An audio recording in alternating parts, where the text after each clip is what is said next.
Okay, finally at 4. It began with a small group of women gathering monthly at Black and Asian-owned businesses to discuss the relationship between the two groups.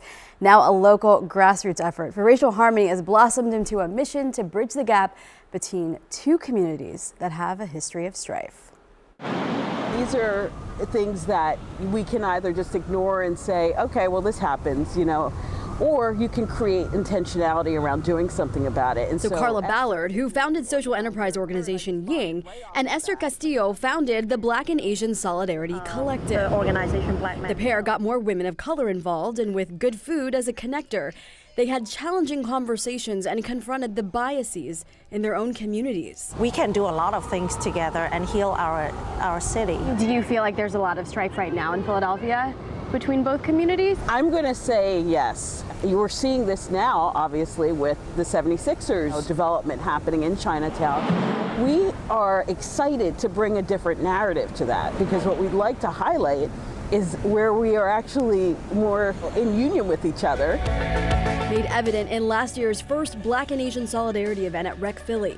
The sold-out event brought together 250 plus people. We had a lot of leaders from different sectors, but also people who don't normally interact with each other had we not had this event. Why is it so important to keep the conversation going and not to just have these one-time annual events happening? So without those relationships, we can have all the fun, but we can't really initiate change on the ground. That's why it's so important to cultivate those relationships, so it's not just us, it's not just Esther and Carla.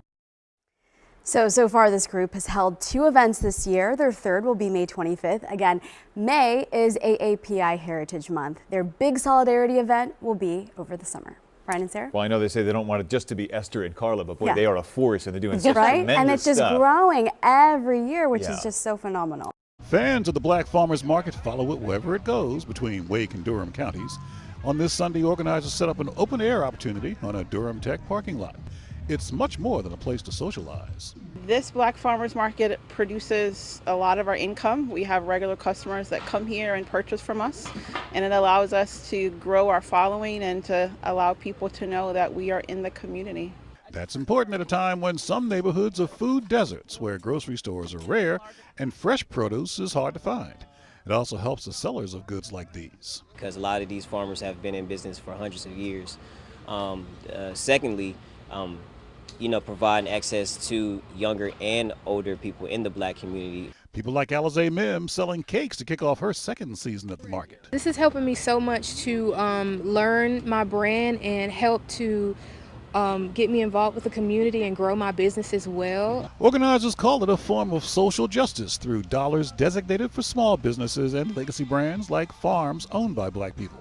They want people put off by high prices at neighborhood or big grocery stores to know. When you come here, everything is pretty much at market price, but the quality is even better, and that should make you feel a little bit better about making the decision, Their customers come here knowing their purchases make a difference in the bottom line of locally owned businesses. Wisdom is important to spread as much as that we can, so people even know what's going on in the area and to know they don't even have the available resources like they think they do. The Black Farmers Markets are open Sundays from 1 to 4 p.m. For weekly locations and information on what inspires the organizers, check the link under this story on abc11.com. Reporting from Durham, Anthony Wilson, ABC 11 Eyewitness News.